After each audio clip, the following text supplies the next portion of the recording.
دوسری جو فائدہ ہے یا دوسری وجہ ہے یا امام بخاری کی تکرار کا، اور وہ ہے دوسری وجہ یا دوسری فائدہ، تاکہ ناقلین سے یعنی راویان حدیث سے شبہ کو دور کرنا ہے۔ مقصد ازالت الشبہ ہے، شبہ اور شکوک کو دور کرنا ناقلین حدیث سے، یعنی راویان حدیث سے شک و شبہ کو دور کرنا۔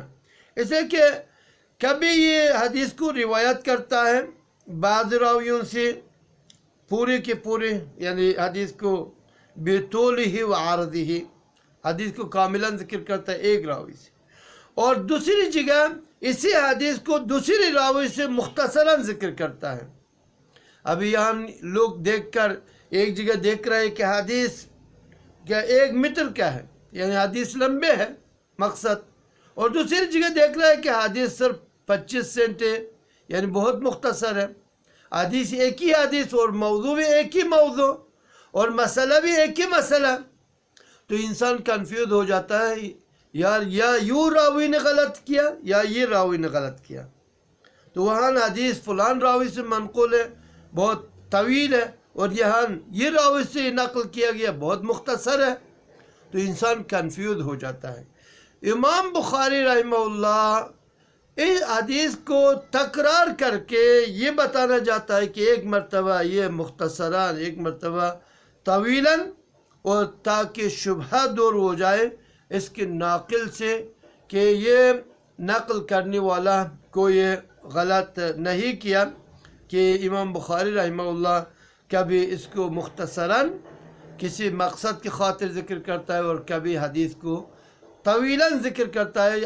اصل حدیث یہ ہے، یہاں جو مختصر کیا، اور اختصار کا وجہ بھی معلوم ہے، چونکہ کوئی مقصد یہاں موقوف ہے، اسی کو ذکر کرنا ہے یا اسی کی طرف اشارہ اور اسی کو بتانا ہے۔ اور تیسری فائدہ یا وجہ ہے کہ اختلاف عبارات الروات، اختلاف عبارات الروات، یعنی اور یہ بتانا ہے کہ حدیث کو مکرراً ذکر کرتا ہے 2-3 جگہ، یہ بتانا مقصود ہے کہ راویوں کی عبارات مختلف ہے، یعنی راوی جو نقل کر رہے ہیں وہ مختلف ہے، یعنی ایک جیسی نہیں ہے۔ ایک راوی ایک حدیث کو نقل کرتا ہے ایک لفظ کے ساتھ، ایک کلمے کے ساتھ، ایک لفظ کے ساتھ، اور وہ لفظ کا معنی، وہ لفظ ایک معنی کے احتمال رکھتا ہے، اور اسی حدیث کو دوسری راوی روایت کرتا ہے اور تعبیر کرتا ہے اسی کلمہ سے دوسری عبارت میں، مثلا ذہبا، راہا، انطلقا، یہ ساری وہ الفاظ معنی کہ چل پڑا، چلا گیا، اس کی معنی میں۔ اب ایک تعبیر کرتا ہے انطلقا سے، دوسری تعبیر کرتا ہے ذہبا سے، اور تیسری تعبیر کرتا ہے راہا سے وغیرہ۔ ابھی امام بخاری رحمہ اللہ انہی الفاظ کے اختلاف کی وجہ سے، عبارات کے اختلاف کی وجہ سے یہ تکرار کرتا ہے، تاکہ آپ کو بتا دے کہ یہ فلان نے یہ کلمہ ذکر کیا، اسی کلمہ کا معنی یہ دوسری بھی آ سکتا ہے، اور اس کا تعبیر یہی ہے اور اس کا تعبیر یہی ہے، اور بعینہ ہی وہی مقصد ہے، بعینہ ہی وہی مقصد ہے۔ اور اس کو جب ذکر کرتا ہے ان کی تاریخ کے ساتھ، جب یہ تاریخ سارے کے سارے صحیح ہو، امام بخاری کی شرط پر ہو، اور ہر ایک کے لیے ایک لفظ ذکر کرتا ہے اور ایک لفظ کے لیے باب مستقل ذکر کرتا ہے، تاکہ یہ بتا دیں کہ یہ دونوں کلمات ایک ہی معنی کا احتمال رکھتا ہے اور تعین کرنا مقصد ہے۔ اور ایک فائدہ یہ بھی ہے کہ امام بخاری رحمہ اللہ حدیث کو مکرراً ذکر کرتا ہے تاکہ وصل اور ارسال، اسی طرح واقف اور رفع کے درمیان جو تعارض ہے اس کو دور کریں۔ تو ذکر کرنا مقصد ہے کہ حدیث موصول ہے اور یہ حدیث مرسل نہیں ہے، یہ حدیث مرفوع ہے اور یہ موقوف نہیں ہے۔ اور یہ بھی بتانا مقصود ہے جب امام بخاری کے نزدیک اگر حدیث موصول وصل راجی ہو اور وہ مرسل کو ذکر کرتا ہے اور یہ بتانا ہے کہ مرسل کا کوئی اثر نہیں ہے. اگر حدیث مرفوع اس کی نزدیک راجی ہو تو حدیث موقوف کو ذکر کرتا ہے اور یہ بتانا ہے کہ حدیث موقوف کا کوئی منفی اثر نہیں ہے یا اس حدیث مرفوع کے مقابل میں حدیث موقوف کچھ نہیں. یہ بتانا مقصود ہے. اور یہ بتا رہا ہے کہ حدیث جب موصولاً ثابت ہو وہی حجت ہے، حدیث مرسل اگر اس کے مخالف ہو تو حجت نہیں ہے. حدیث مرفوع جب ثابت ہو تو یہی حجت ہے، اور اس کے خلاف اگر حدیث موقوف آ جائے تو حجت نہیں، اس کا کوئی اثر نہیں ہے. یہ بتانا ہے. اور یہ بتانا ہے کہ حدیث مرسل اور ارسال میں کوئی تاثیر نہیں ہے موصول حدیث کے متعلق. حدیث موقوف کا کوئی منفی اثر نہیں ہے حدیث مرفوع کے مقابل میں جب اس میں تعارض آ جائے. یہ کچھ فوائد یا کچھ معانی یا اغراض یا مقاصد تھا، میں نے آپ لوگوں کو بتا دیا. ایک منہج امام بخاری رحمہ اللہ کا متن حدیث کے متعلق، یعنی تراجم الابواب اور مسالک الابواب کے متعلق. تراجم میں نے پہلے بتایا جمع ترجمہ بمعنی ہیڈ لائن، ابواب جمع باب یعنی ہر باب کی ہیڈ لائن اور اس کا طرق یا اس کا مسلک اور اس کا منہج یعنی طریقہ کار. امام بخاری رحمہ اللہ یہ یاد رکھیں اپنے صحیح بخاری کو تقسیم کیا ہے 97 کتاب پر. یعنی صحیح بخاری ایک کتاب ہے، اس میں 97 کتابیں، چونکہ ترتیب ابواب الفقی پر ہے اور ابواب فقہ بہت ساری ہیں، جیسے کہ کتاب الوحی بخاری میں کتاب ایمان ہے اور کتاب العلم ہے، کتاب الصلاۃ ہے، کتاب الزکوٰۃ ہے، حج ہے، صوم ہے، رمضان، کتاب الصیام ہے، اور اس میں کتاب البیوع ہے، کتاب السیر ہے، کیا حدیث الانبیاء ہے، اور اس میں کتاب التوحید بھی ہے اور وغیرہ بہت سارے 97 کتاب پر اپنے کتاب کو تقسیم کیا الی 97 کتاباً. اور ہر کتاب کو تقسیم کیا بہت سارے ابواب پر، کسی کتاب میں 50 باب، کسی میں 100 باب، وحلم جرا، اس کو تقسیم کیا ابواب پر. اور ہر باب کے لیے ایک ہیڈ لائن ذکر کیا، عنوان، ہر باب کے لیے ایک ہیڈ لائن ذکر کیا، ابواب کے لیے ہیڈ لائنز یا ہر باب کے لیے ایک ہیڈ لائن ذکر کیا. اور یہ ہیڈ لائن کو ترجمۃ الباب کہا جاتا ہے اور یہ دلالت کرتا ہے اس چیز پر جو باب کے اندر ہے. احادیث، باب کی نیچے جو احادیث ہے، یہ ترجمۃ الباب معنی یہ باب جو ہیڈ لائن ہے یہ ترجمانی کرتا ہے ان احادیث کی مفاہیم سے جو اس باب کے نیچے ذکر کیا جا رہا ہے. میرے بات آپ لوگوں کو سمجھ آ رہا ہے؟ یہ ترجمۃ الباب جو میں کہہ رہا ہوں یا ہیڈ لائن جو امام بخاری ذکر کرتا ہے باب و قضا، یہ ترجمۃ الباب در حقیقت ترجمانی کرتے ہیں ان احادیث سے اس باب کی نیچے ہے، ان کی مفہوم کو یہ خلاصہ کر کے امام بخاری رحمہ اللہ آپ کے سامنے باب کی شکل میں ذکر کرتا ہے یہ باب، پھر اس کی نیچے وہ احادیث کو ذکر کرتا ہے. گویا کہ یہ باب یا جو مسئلہ باب میں ذکر کیا ہے ہیڈ لائن کے طور پر، یہ در حقیقت انہی احادیث کا خلاصہ ہے اور لب اللباب ہے. میری بات آپ لوگوں کو سمجھ آ رہی یا نہیں آ رہی؟ میری بات یہ بہت ضروری ہے، اس کو سمجھ لیں.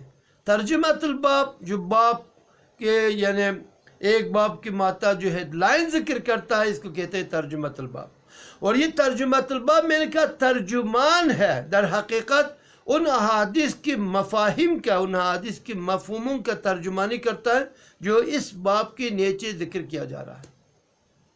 امام بخاری ان احادیث کے جو مفہوم ہے اور اس کا لب اللباب اور خلاصہ وہ اسی باب میں ذکر کیا، یہ حدیث کا خلاصہ ہے. پھر حدیث میں اسی باب کی جو مسئلہ ہے ہیڈ لائن اسی کے لیے استدلال کیا اسی حدیث سے، چونکہ یہ حدیث در حقیقت اس کی خلاصہ وہی ہے، لب اللباب ہے. لب اللباب یا خلاصہ ہے۔ تو اس وجہ سے امام بخاری رحمہ اللہ نے ہر باب کی نیچے ایک ہیڈ لائن ذکر کیا اور تاکہ یہ ترجمہ دلالت کرے انہی احادیث پر جو انہی معنی اسی مفاہیم پر جو احادیث میں سے استنباط کیا گیا ہے۔ اور اس کو میں نے کہا ترجمۃ عنوان یا ہیڈ لائن کو ترجمۃ الباب یا تراجم الابواب سے تعبیر کیا جاتا ہے۔ اور یہ ترجمۃ الباب یا ہیڈ لائن یہ جو احادیث الباب ہم احادیث الباب بھی کہتے ہیں، تو یہ کبھی بالکل ظاہر ہوتا ہے، ہر ایک کو سمجھ آتا ہے، جیسے کہ باب المسلم من سلم المسلمون من لسانی یا باب المسلم من سلم المسلمون، اور نیچے ذکر کرتا ہے حدیث نبی صلی اللہ علیہ وسلم المسلم المسلم من سلم المسلمون من لسانی و یادہ، یہاں کوئی خفا نہیں، اس لیے کہ حدیث اور باب میں مطابقت ہے بالکل، یہاں ہر ایک کو سمجھ آتا ہے۔ اور اس کو کہتے ہیں تراجم ظاہرہ، اور ایک ہے تراجم خفیہ ہے، اور اس میں پھر دماغ چلانا پڑتا ہے، اور آپ سوچ کر اور دیکھ کر پڑھ کر پھر آپ کو سمجھ آئے گا کہ اس حدیث کا ترجمۃ الباب کے ہیڈ لائن کے ساتھ کیا ربط ہے، کیا مناسبت ہے۔ یہ نہ ہو کہ حدیث یمشی فی واد و ترجمۃ الباب تمشی فی واد آخر، یہ نہ ہو کہ حدیث ایک میدان میں ایک وادی میں جا رہے ہیں اور ترجمۃ الباب دوسری وادی میں، آپس میں کوئی مناسبت نہ ہو، تو اس کو کہتے ہیں ترجمۃ الخفیہ اور ترجمۃ ظاہرہ و تراجم خفیہ۔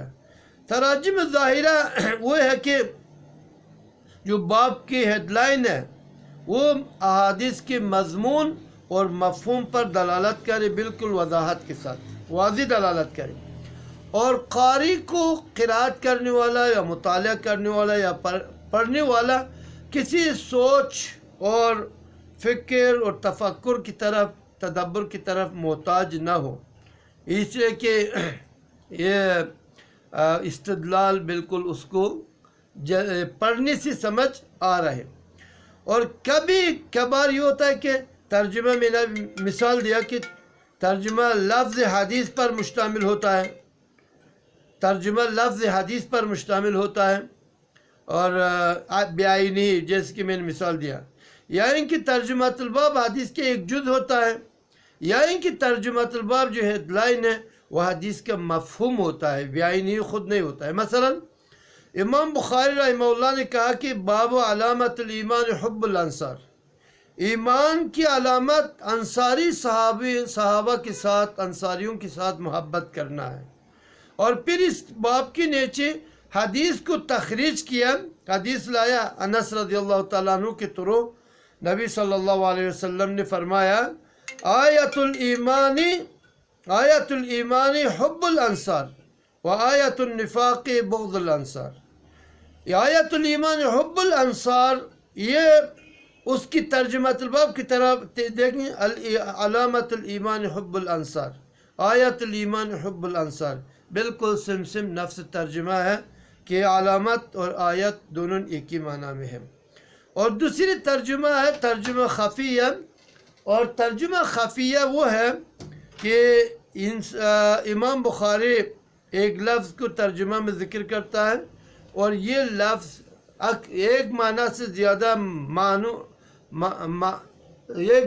زیادہ معنوں کے احتمال رکھتا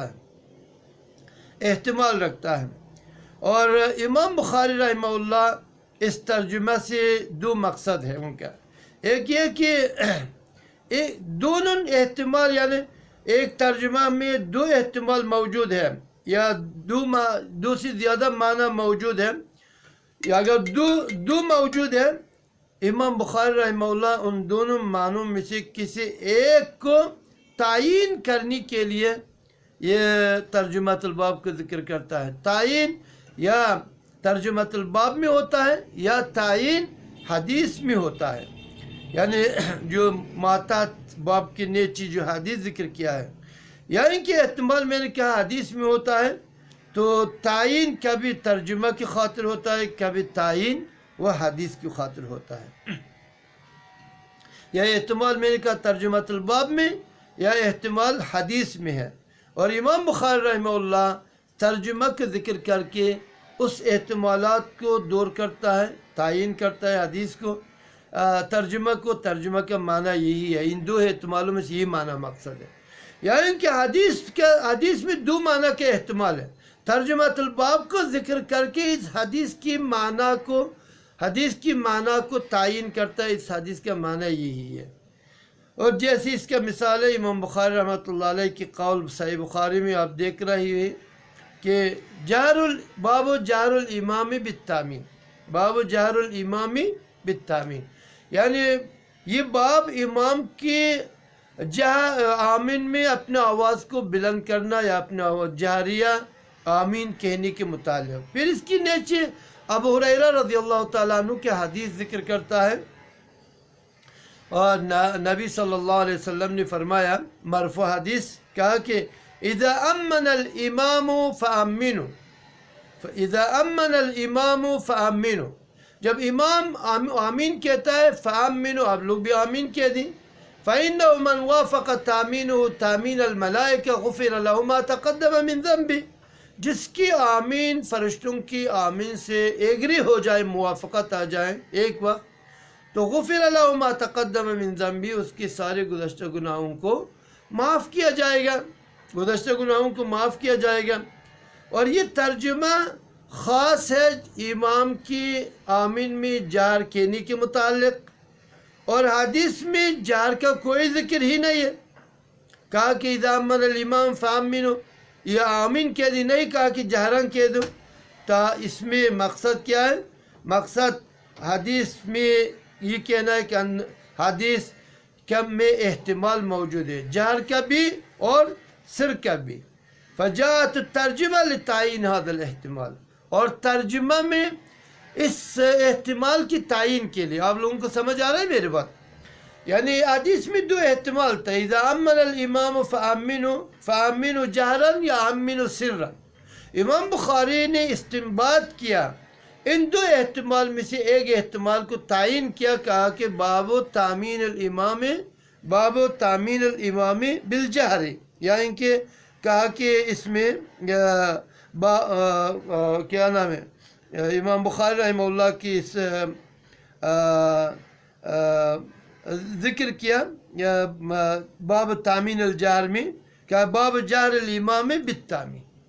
تو اس باب جہر الامام بالتامین کہہ کر اس حدیث کے اندر دو احتمال تھا، دو معنی، کہ سر کا بھی احتمال اور جہر کا بھی احتمال. اور امام بخاری نے تعین کیا جہر ہی ہے اور سر نہیں ہے.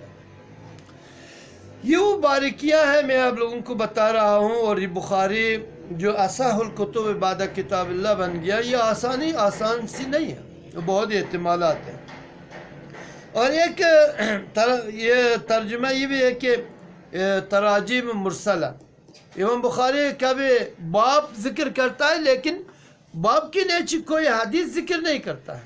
اس کو کہتے ہیں تراجم مرسلہ، یعنی تراجم مطلقہ. جو ترجمہ مطلق ہے اس کی محتاط کوئی ہیڈ لائن موجود نہیں ہے. اور جیسے کہ امام بخاری رحمہ اللہ کہتا ہے کہ بابن، کوئی اس کی محتاط کچھ بھی نہیں ہے. تو یہ ترجمہ پہلی بات یہ سمجھ لیں کہ بخاری میں بہت ہی کم ہے، بہت ہی کم ہے. یعنی ایک کا دکا آپ کے سامنے آئے گا کہ امام بخاری بابن کہہ دے اور نیچے ہیڈ لائن ذکر نہ کرے، یہ بہت ہی کم ہے. اور دوسری بات یہ کہ اور یہ ترجمہ یہ باب بغیر ترجمہ یہ بمنزلت الفصل للباب، جو پہلی باب ہے اس کی ماتحت ہیڈ لائن ہے. یہ باب بغیر ہیڈ لائن یہ گویا بمنزلہ فصل ہے. آپ جانتے ہیں کہ فصل باب ہے، کتاب ہے، باب ہے، فصل ہے. کتاب کے نیچے باب ہوتا ہے، باب کے نیچے فصل ہوتا ہے. اور یہاں فصل ہے لیکن اس کے ہیڈ لائن نہیں ہے. اور یہ باب بمنزلہ یہ فصل ہے گزشتہ باب کے لیے جس میں ہیڈ لائن ہے، اس میں ہیڈ لائن موجود نہیں ہے. یعنی کہ اس اس باب جس میں ہیڈ لائن نہیں ہے، ترجمہ نہیں ہے، یہ اس کا تعلق ڈائریکٹ کتاب سے ہے، کتاب سے ہے، یعنی جو کتاب الصلاۃ اسی سے ڈائریکٹ متعلق ہے، یا کتاب الزکوٰۃ اسی سے ڈائریکٹ متعلق ہے۔ اس باب میں جو مسئلہ ہے گزشتہ باب، اس سے اس کا تعلق نہیں ہے، تو اس وجہ سے اس کو ذکر کرتا ہے۔ ایک منہج جو آخری آج کے درس میں ذکر کر رہا ہوں، اور وہ ہے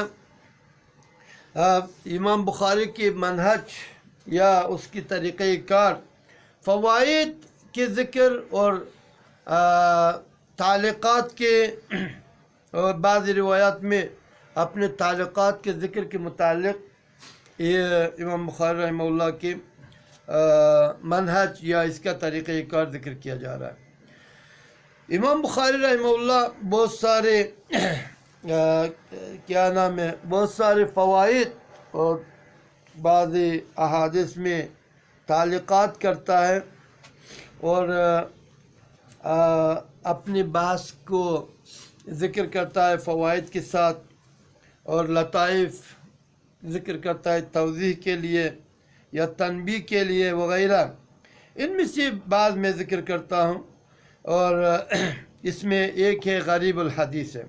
امام بخاری رحمہ اللہ کا طریقہ کار یہ ہے کہ جب حدیث میں کوئی مشکل لفظ موجود ہو، غریب لفظ موجود ہو، تو اس کو وہ شرح کرتا ہے، اور اس کی تفسیر جو باب سے ہے اس کو ملانے کی کوشش کرتا ہے، اور یا ان کے غریب القرآن سے اس کو ملانے کی کوشش کرتا ہے، جیسے کہ عنزہ کا تفسیر عصا کے ساتھ کرتا ہے، جو جس پہ کی نوک میں لوہا موجود ہو، یا مثلا القصۃ البیضاء جو لفظ ہے اس کو امام بخاری ترجمہ کرتا ہے الطہر من الحیضہ، کہ حیض سے پاک ہونے کے متعلق اس کو ذکر کرتا ہے۔ دوسرے مثلا ناسخ منسوخ کو ذکر کرتا ہے امام بخاری احیانا، کہ یہ کہہ رہے کہ حدیث منسوخ ہے یا حدیث ناسخ ہے وغیرہ۔ وصلی اللہ تعالی علی محمد وعلی آلہ وصحبہ اجمعین۔ اور درس ختم ہو گیا یہ بخاری کی منہج کے متعلق۔ انشاءاللہ اگلے درس ہماری ہوگا صحیح بخاری کی پہلا حدیث اور پہلا باب، اس کے متعلق انشاءاللہ درس ہوگا۔ وصلی اللہ تعالی علی محمد وعلی آلہ وصحبہ اجمعین۔